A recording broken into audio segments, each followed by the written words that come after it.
Hello दोस्तों, स्वागत है आपका अपने चैनल एग्ज़ाम जैकपॉट में। और आज इस वीडियो का जो टॉपिक होने वाला है वह है पंचवर्षीय योजना। इस वीडियो में हम आपके लिए थ्योरेटिकल प्लस एमसीक्यू क्वेश्चन लेकर आए हैं जो आपको आने वाले एग्ज़ाम में काफ़ी हेल्प करेंगे। इस टॉपिक से 101% एक क्वेश्चन हर एग्ज़ाम में पूछा जाता है और हर एग्ज़ाम में आपके लिए ये जो वीडियो है और ये टॉपिक है आपके लिए बेनिफिशियल होने वाला है। जैसे कि आप देख पा रहे हो, इस वीडियो में हमने आपके लिए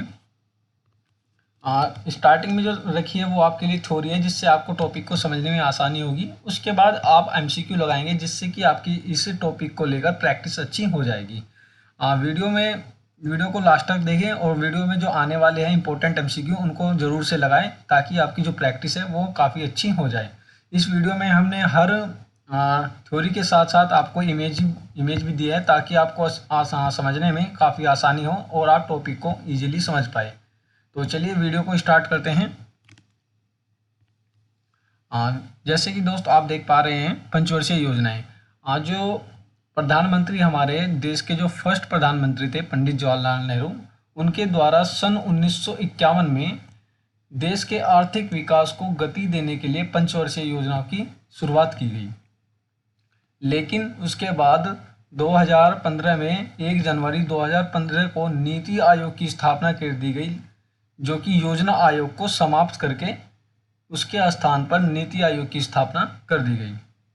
हमारे जो देश के प्रधानमंत्री नरेंद्र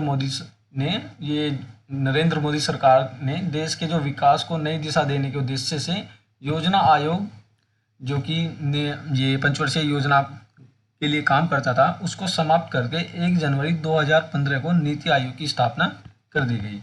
ये दोस्तों आपको याद रखना है, ये डेट आपको याद रखनी है, ये इंपॉर्टेंट है। ये काफ़ी एग्जाम में पूछा गया है कि नीति आयोग की स्थापना किस वर्ष किस डेट को हुई है। ये सिंपली आपको काफ़ी आसान डेट है, 1 जनवरी 2015। आप इसको याद रख सकते हैं, ये यहाँ पे इंपॉर्टेंट है। मैं इसको डबल स्टार मार्क कर रहा हूँ, आप इसे आसानी से याद रख सकते हैं। तो चलिए दोस्तों आगे बढ़ते हैं। आगे पॉइंट में बोला गया है, भारत की पंचवर्षीय योजनाओं को अंतिम स्वीकृति जो कौन देता था? राष्ट्रीय विकास परिषद, एनडीसी। ये थोड़ा एनडीसी के बारे में जान लेते हैं। ये एनडीसी की स्थापना है जो 6 अगस्त 1952 को राष्ट्रीय विकास परिषद का गठन हुआ था। यह न ही संवैधानिक है और न ही एक संवैधानिक निकाय है। यह देश की पंचवर्षीय योजनाओं का अनुमोदन करती है। प्रधानमंत्री परिषद का अध्यक्ष होता है। पर जो राष्ट्रीय विकास परिषद है, इसका जो अध्यक्ष होता है वह कौन होता है? प्रधानमंत्री। ये देखिए दोस्तों, यहाँ पे ये नीति है, नीति आयोग, जिसकी स्थापना 1 जनवरी 2015 को हुई, उसकी फुल फॉर्म दी गई है, क्योंकि इसकी फुल फॉर्म भी काफ़ी एग्जाम में पूछी गई है। जो इसकी फुल फॉर्म है ये है national institute for transforming India. ये आप आसानी से याद रख सकते हैं, national institute for transforming India. किसको रिप्लेस करके ये आया था नीति? ये आया था प्लानिंग कमीशन यानी योजना आयोग। ओके, ये डेट आपको कंफर्म याद हो जाएगी। योजना आयोग को नीति आयोग किस डेट को रिप्लेस किया? 1 जनवरी 2015 को। ओके दोस्तों आगे बढ़ते हैं। बोला गया है भारत की पहली पंचवर्षीय योजना 1951 में शुरू गई थी। जो दोस्तों हमारी 12 पंचवर्षीय योजना है, जो उसमें से फर्स्ट पंचवर्षीय योजना है वो कौन से ईयर में स्टार्ट हुआ था? 1951 में। ये क्वेश्चन काफ़ी इंपॉर्टेंट है क्योंकि ये हमारी फर्स्ट पंचवर्षीय योजना है और ये काफ़ी एग्जाम में पूछा गया है। तो आप इसको, इस डेट को आसानी से याद रख सकते हैं। जो फर्स्ट पंचवर्षीय की योजना की जो डेट है वो 1951 से लेकर 1956 तक। ओके, ये डेट आपको काफ़ी इंपॉर्टेंट है, आपको ये याद रखनी होगी और आप इसको आसानी से याद रख सकते हैं। काफ़ी एग्जाम में पूछा गया है। नेक्स्ट पॉइंट है हमारा, पंडित जवाहरलाल नेहरू ने भारत में पंचवर्षीय योजना की अवधारणा पेश की थी। किसने पेश की थी है पंचवर्षीय योजना की अवधारणा? पंडित जवाहरलाल नेहरू। ये आपका फोटो देख सकते हैं। आगे हैं, ये भारत ने जो पंचवर्षीय योजना को अपनाया है वह किस देश से अपनाया है? ये आया है रूस देश से। आज जो जोसेफ स्टालिन थे, प्रथम व्यक्ति थे जिन्होंने सोवियत संघ में पंचवर्षीय योजना को अपनाया या पंचवर्षीय योजना को लागू किया। वो 1928 में किया था। किसने किया था? जोसेफ स्टालिन ने। कहाँ पे? सोवियत संघ में।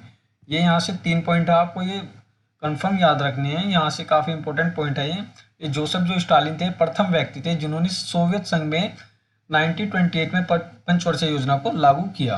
ओके, इसके बाद दोस्तों मैंने ये 2 टेबल बनाई हैं जिसमें कि फर्स्ट पंचवर्षीय योजना से लेकर लास्ट की जो 12वीं पंचवर्षीय योजना है उनके बारे में डिटेल में बताया गया है। जैसे कि फर्स्ट पंचवर्षीय योजना है जिसकी अवधि यानी उसकी डेट भी आपको दी गई है 1951 से 1956 तक, और जो उसका उद्देश्य था, क्या उसका उद्देश्य था, उसका जो उद्देश्य था ये हैरोल्ड डोमर मॉडल पर आधारित है। मतलब ये जो आपका ये पॉइंट है, ये फर्स्ट पंचवर्षीय योजना का इम्पोर्टेंट पॉइंट है जो कि हर एग्जाम में पूछा जाता है। इसीलिए हमने जो टेबल बनाई है इसमें जो इम्पोर्टेंट चीज़ें सिर्फ वही इसमें नोट की है।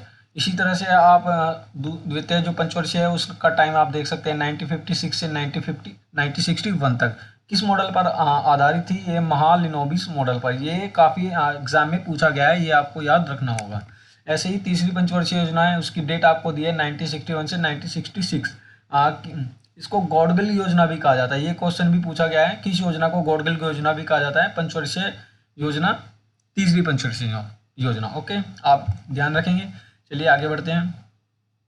या इसी तरह से आप चौथी पंचवर्षीय योजना, फिफ्थ पंचवर्षीय योजना, इनको आसानी से आप याद कर सकते हैं। और ये सभी पंचवर्षीय योजना मैंने टेबल में लगाया हुआ है आपके लिए, जिससे आपको काफ़ी इजी हो जाए, चीज़ों को ढूंढना ना पड़े इधर उधर। तो चलिए दोस्तों आगे बढ़ते हैं। आप इन सभी को पंचवर्षीय योजनाओं को देख लेंगे और इनको नोट करेंगे। आसानी से आप इनको काफ़ी 1 से 2 बार आप इनको पढ़ें और आपको ये ईजिली याद भी हो जाएगा, क्योंकि अभी आप आगे वीडियो में MCQ लगाने वाले हैं, जिससे कि सारी चीज़ें जो आपने अभी पीछे अभी पढ़ रहे हो ये सारी रिवाइज हो जाएगी। तो चलिए वीडियो में आगे बढ़ते हैं। दोस्तों ये एक टेबल और है, इसमें सभी पंचवर्षीय योजनाएं और उनकी अवधि भी इसमें दी गई है, और प्राथमिक क्षेत्र यानी कौन सी पंचवर्षीय योजना में किस क्षेत्र को प्राथमिकता दी गई है वो भी इसमें दिया गया है। लक्ष्य दर भी इसमें दी गई है, और जो कितनी वृद्धि या कितना जो कि ह्रास यानी कितना घाटा जो हुआ है वो भी इसमें दिया गया है। आप सभी इन चीज़ों को देख लेंगे। फर्स्ट पंचवर्षीय योजना 1951 से 1956, इसमें कृषि को सबसे ज़्यादा इंपॉर्टेंस दी गई थी, और लक्ष्य दर इसका 2.1 रखा गया था, लेकिन इसने जो हासिल किया था वो 3.6 हासिल किया, यानी ये पंचवर्षीय योजनाएं जो फर्स्ट पंचवर्षीय योजनाएं थी ये सक्सेसफुल रही। इसी तरह से जो दूसरी पंचवर्षीय योजना थी जिसकी डेट 1956 से 61 थी, 1956 से 61 थी, पूर्ण उद्देश्य उद्योग, यानी जो इसका प्राथमिक क्षेत्र था, जिस क्षेत्र पर अधिक बल दिया गया था वो था पूर्ण उद्योग। ओके दोस्तों, इसकी लक्ष्य दर थी 4.5, लेकिन इसकी जो हासिल ये कर पाई ये 4.2 ही कर पाई, मतलब ये काफ़ी ज़्यादा सक्सेसफुल नहीं रही थी, लेकिन फिर भी आसपास ही रहा था। ओके, इसी तरह से आप ये सभी को देख पाएंगे। अगर मैं वीडियो में बताने लगा तो ये काफ़ी लेंथी वीडियो हो जाएगा, तो इसलिए आप इसको वीडियो को स्टॉप करके, वीडियो को पॉज करके आप खुद से देख सकते हैं। तो चलिए वीडियो में आगे बढ़ते हैं।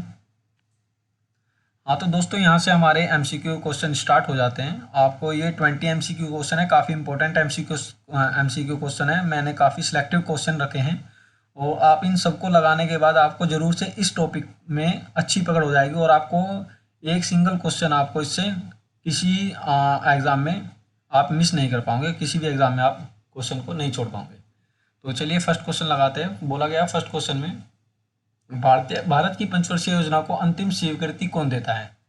जैसे कि आपने अभी लास्ट में पढ़ा भी था, इसका राइट आंसर हो जाएगा C, ऑप्शन नंबर C इसका राइट आंसर हो जाएगा, राष्ट्रीय विकास परिषद। इंपॉर्टेंट पॉइंट में देख लेते हैं। ये जैसे कि दिया गया है, राष्ट्रीय विकास परिषद NDC पंचवर्षीय योजनाओं को मंजूरी देने के लिए भारत की सर्वोच्च संस्था है, जिसकी स्थापना 6 अगस्त 1952 को हुई थी।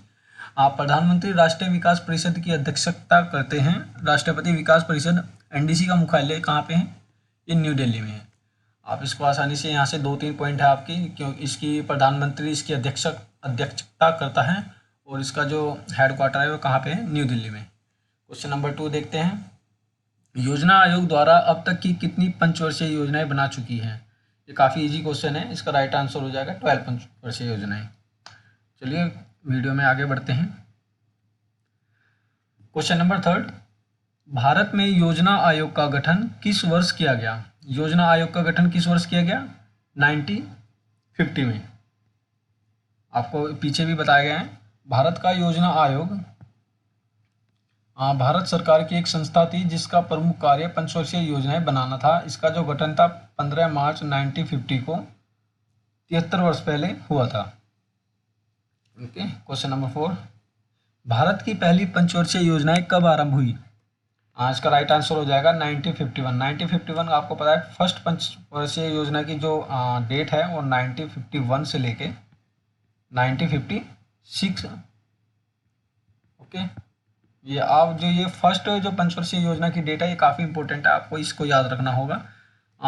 इंपॉर्टेंट पॉइंट में देख लेते हैं क्या दिया गया है। फर्स्ट पंचवर्षीय योजना को प्रधानमंत्री पंडित जवाहरलाल नेहरू के नेतृत्व में शुरू किया गया था, क्योंकि वे हमारे उस टाइम के फर्स्ट प्रधानमंत्री थे। और जो पंचवर्षीय योजना ये होती है इनका जो अध्यक्ष होता है वो देश का प्रधानमंत्री ही होता है। तो चलिए आगे बढ़ते हैं। क्वेश्चन नंबर 5, प्रथम पंचवर्षीय योजना कब से कब तक चली? प्रथम पंचवर्षीय योजना का जो डेट है वो देख लेंगे हम, जिसका सही आंसर हो जाएगा वो हो जाएगा 1 अप्रैल 1951 से लेके ये आ गया 31 मार्च 1956। तो राइट आंसर हो जाएगा आपका फर्स्ट वाला। चलिए क्वेश्चन नंबर 6 की तरफ बढ़ते हैं। प्रथम पंचवर्षीय योजनाएं किस मॉडल पर आधारित थी? इसका सही आंसर हो जाएगा आपका option number C, Harrod Domar model. यहाँ पे टेबल में देख लेते हैं। फर्स्ट पॉइंट दिया है, प्रथम पंचवर्षीय योजना का जो आदर्श वाक्य था वो क्या था? कृषि का विकास। ये क्वेश्चन एसएससी के एग्जाम में भी पूछा गया है। जो फर्स्ट पंचवर्षीय योजना थे उसका जो आदर्श वाक्य था वो क्या था? कृषि का विकास। आपको इसको याद रखना होगा। सेकंड पॉइंट है, इसमें मुख्य रूप से कृषि क्षेत्र पर ध्यान केंद्रित किया है, जिसमें बांधों और सिंचाई में निवेश शामिल था। उदाहरण भांगड़ा नाकल बांध। ये जैसे भांगड़ा नाकल बांध, दामोदर नदी घाटी परियोजना, ये 2-3 थी इसमें, जो कि फर्स्ट पंचवर्षीय योजना में इनके ऊपर ध्यान दिया गया है, ध्यान केंद्रित किया गया है। और भांगड़ा नागल बांध इसमें से एक बड़ा एग्जाम्पल है जो आपको याद रखना होगा। इसमें ये एग्जाम में भी पूछा गया है। पॉइंट नंबर 3 देखेंगे। यह हेरोल्ड डोमर मॉडल पर आधारित था और इसने बचत बढ़ाने पर अधिक जोर दिया था। जो फर्स्ट पंचवर्षीय योजना थी वो हेरोल्ड डोमर मॉडल पर आधारित था। आगे देखते हैं। 1956 के अंत तक 5 भारतीय प्रौद्योगिकी स्थान स्थापित किए गए थे। ये काफ़ी इंपॉर्टेंट है, आपको ये याद रखना होगा। जो 5 भारतीय प्रौद्योगिकी संस्थान थे वो किस पंचवर्षीय योजना के दौरान स्थापित किए गए थे? फर्स्ट पंचवर्षीय योजना। अगला पॉइंट देखेंगे। इस योजना की जो लक्षित वृद्धि दर थी वो 2.1, जबकि प्राप्त विकास दर थी वो 3.6 थी।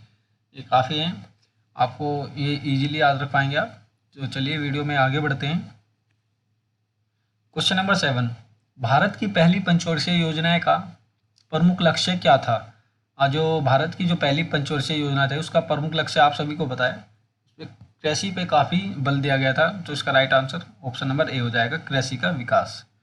इसी तरह से भारत में क्वेश्चन नंबर 8 देखेंगे। भारत में औद्योगिकीकरण की प्रक्रिया किस पंचवर्षीय योजना में प्रारंभ की गई थी? इसका राइट आंसर हो जाएगा आपका द्वितीय पंचवर्षीय योजना है। जो सेकंड 5 ईयर प्लान था उसमें जो औद्योगिकीकरण को काफ़ी महत्व दिया गया था, इसलिए द्वितीय पंचवर्षीय योजना में औद्योगिकीकरण को केंद्रित किया गया था। इसका सही आंसर हो जाएगा आपका ऑप्शन नंबर सी।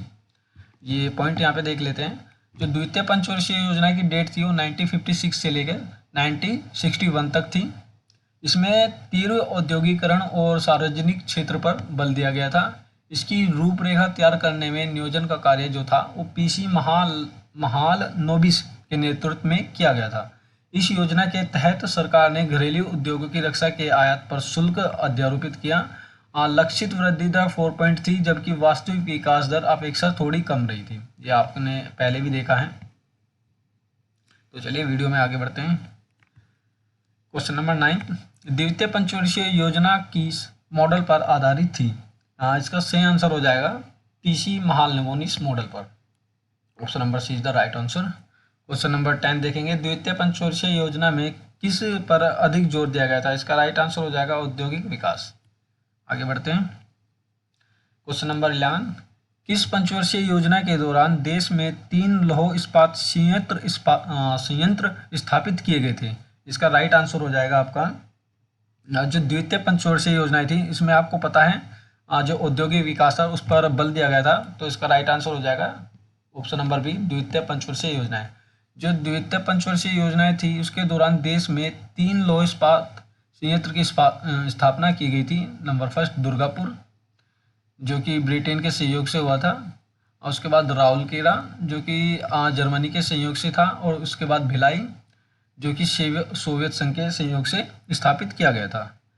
आपको ये याद रख लेना है, इनमें से भी काफ़ी 1-2 बार क्वेश्चन पूछा गया है, मैंने देखा है। तो आपको इनको भी, ये जो 3 संयंत्र है, जो लौह इस्पात संयंत्र है, आपको इनको याद रखना होगा। आप इनको याद रख सकते हैं। तो चलिए क्वेश्चन नंबर 12 की ओर बढ़ते हैं। तृतीय पंचवर्षीय योजना की कार्यनीति में सर्वाधिक बल किस क्षेत्र के विकास को दिया गया था? इसका राइट आंसर हो जाएगा आपका कृषि के विकास में। Option number C is the right answer. कृषि के विकास में तृतीय पंचवर्षीय योजना जो थी उसमें सर्वाधिक बल जो दिया गया था वो कृषि के विकास में दिया गया था। इंपॉर्टेंट पॉइंट देख लेते हैं। जो तीसरी पंचवर्षीय योजना की विफलता के बाद सरकार को योजना अवकाश, जो दोस्तों ये यहाँ पे इम्पोर्टेंट पॉइंट है, आपको इसको जरूर से याद रखना है। जो थर्ड 5 ईयर प्लानिंग थी उसकी विफलता के बाद सरकार ने जो योजना अवकाश लिया था, जो कि ये 3 योजना अवकाश थे 1966 से 1967 तक, इसी तरह से 1967 से 1968, और जो थर्ड था वो 1968 से 1969 तक की घोषणा करनी पड़ी थी, क्योंकि इस दौरान भारत चीन युद्ध हुआ और भारत पाकिस्तान युद्ध हुआ, जिसके कारण तीसरी पंचवर्षीय योजना विफल हुई। ये 2-3 कारण थे जिसके कारण ये जो थर्ड पंचवर्षीय योजनाएं थी ये सक्सेसफुल नहीं हो पाई। तो चलिए आगे बढ़ते हैं। हरित क्रांति की शुरुआत किस पंचवर्षीय योजना में की गई थी? क्वेश्चन नंबर 13 पूछा गया है, हरित क्रांति की शुरुआत किस पंचवर्षीय योजना में की गई थी? इसका राइट आंसर हो जाएगा आपका तृतीय पंचवर्षीय योजना। जो हमारी थर्ड पंचवर्षीय योजना थी इसमें हरित क्रांति की शुरुआत की गई थी, और ये काफ़ी इंपॉर्टेंट क्वेश्चन हो जाता है, इसे कई बार पूछा गया है। जो हरित क्रांति की थी वह किस पंचवर्षीय योजना में इसकी शुरुआत की गई थी? राइट आंसर हो जाएगा थर्ड पंचवर्षीय योजना है। जो हरित क्रांति 1960 के दशक में नॉर्मन बोरलॉग, आपने इनका नाम सुना होगा, पढ़ा होगा, ये जो हरित क्रांति से संबंधित है, इनके द्वारा शुरू किया गया था। आप देख पाते हैं क्वेश्चन नंबर 14, भारत में योजना अवकाश कौन सी पंचवर्षीय योजना के बाद घोषित किया गया था? जो योजना अवकाश था वह कौन सी पंचवर्षीय योजना के बाद घोषित किया गया था? अभी आपने पीछे पढ़ा है थर्ड पंचवर्षीय योजना, यानी option number A is the right answer. चलिए आगे बढ़ते हैं, ये आपको पढ़ लेना है। सरकार ने तीसरी और चौथी पंचवर्षीय योजना के बीच योजना अवकाश घोषित किया था, जो कि योजना अवकाश 1966 से 1969 तक हुआ। योजना अवकाश का मुख्य कारण था जो आपका 1962 का भारत चीन युद्ध और 1965 का भारत पाकिस्तान युद्ध। आगे बढ़ते हैं। क्वेश्चन 15, चौथी पंचवर्षीय योजना का प्रारूप किसने तैयार किया था? इसका राइट आंसर हो जाएगा आपका doctor Gadgil. Option number C is the right answer, doctor Gadgil. इन्होंने चौथी जो पंचवर्षीय योजना थी उसका प्रारूप इन्होंने तैयार किया था, इनके द्वारा तैयार किया गया था। क्वेश्चन नंबर 16 देखते हैं। गरीबी हटाओ का नारा कौन सी पंचवर्षीय योजना में दिया गया था? इसका राइट आंसर हो जाएगा ऑप्शन नंबर बी, 5वीं पंचवर्षीय योजना। इसमें गरीबी हटाओ का नारा 5वीं पंचवर्षीय योजना में दिया गया था। दोस्तों आगे बढ़ते हैं। क्वेश्चन नंबर 20, किस पंचवर्षीय योजना के दौरान आपातकाल घोषित किया गया था? ये काफ़ी अच्छा क्वेश्चन है, काफ़ी बार पूछा भी गया है। आपातकाल किस पंचवर्षीय योजना के दौरान घोषित किया गया था? इसका राइट आंसर हो जाएगा आपका ये ऑप्शन नंबर बी, 5वीं पंचवर्षीय योजना के आपातकाल 1975 में घोषित किया गया था। तब प्रधानमंत्री जो हमारी थी इंदिरा गांधी थी, उनके द्वारा यह आपातकाल घोषित किया गया था। और तब पंचवर्षीय योजना कौन सी पंचवर्षीय योजना थी? 5वीं पंचवर्षीय योजना। क्वेश्चन नंबर 18 देखते हैं। छठी पंचवर्षीय योजना का मुख्य उद्देश्य क्या था? जो हमारी छठी पंचवर्षीय योजना थी उसका मुख्य उद्देश्य था हमारा गरीबी उन्मूलन और कृषि उत्पादन एवं नहीं दोस्तों, इसका राइट आंसर हो जाएगा आपका बी, आर्थिक विकास और गरीबी उन्मूलन के साथ नाबार्ड बैंक की स्थापना। ये क्वेश्चन काफी बार पूछा गया। नाबार्ड बैंक की स्थापना किस पंचवर्षीय योजना के द्वारा, किस पंचवर्षीय योजना के मतलब कौन सी पंचवर्षीय योजना में किया गया था? इसका राइट आंसर हो जाएगा छठी पंचवर्षीय योजना। दोस्तों ये बार बार पंचवर्षीय योजना बोलने में थोड़ा सा प्रॉब्लम होती है, आप प्लीज़ एडजस्ट कीजिएगा। आगे बढ़ते हैं। भारत ने किस देश में पंचवर्षीय योजना को अपनाया? भारत ने किस देश से पंचवर्षीय योजना को अपनाया था? आपने पढ़ा है थ्योरी में, आपने इसको पढ़ा है रूस से। लास्ट क्वेश्चन हमारी इस वीडियो का, क्वेश्चन नंबर 20। जिन्होंने सोवियत संघ में वर्ष 1928 में पंचवर्षीय योजना को लागू किया था, उनका क्या नाम था? आप इनको काफ़ी अच्छे से याद है आपको, ये जोसेफ स्टालिन इसका राइट आंसर हो जाएगा। तो चलिए दोस्तों, ये वीडियो ख़त्म होती है हमारी। दोस्तों वीडियो में अगर आपको कंटेंट अच्छा लगा हो तो आप वीडियो को लाइक कर सकते हैं और हमारे चैनल को सब्सक्राइब कर सकते हैं। आने वाले टाइम में हम काफ़ी इम्प्रूवमेंट के साथ वीडियो बनाते रहेंगे और काफ़ी अच्छे टॉपिक आपके लिए आते रहेंगे। तो थैंक यू दोस्तों, वीडियो को लाइक करें और कमेंट करके बताएं आपको क्या कमी या क्या इम्प्रूवमेंट चाहिए। Thank you. जय हिंद, जय भारत।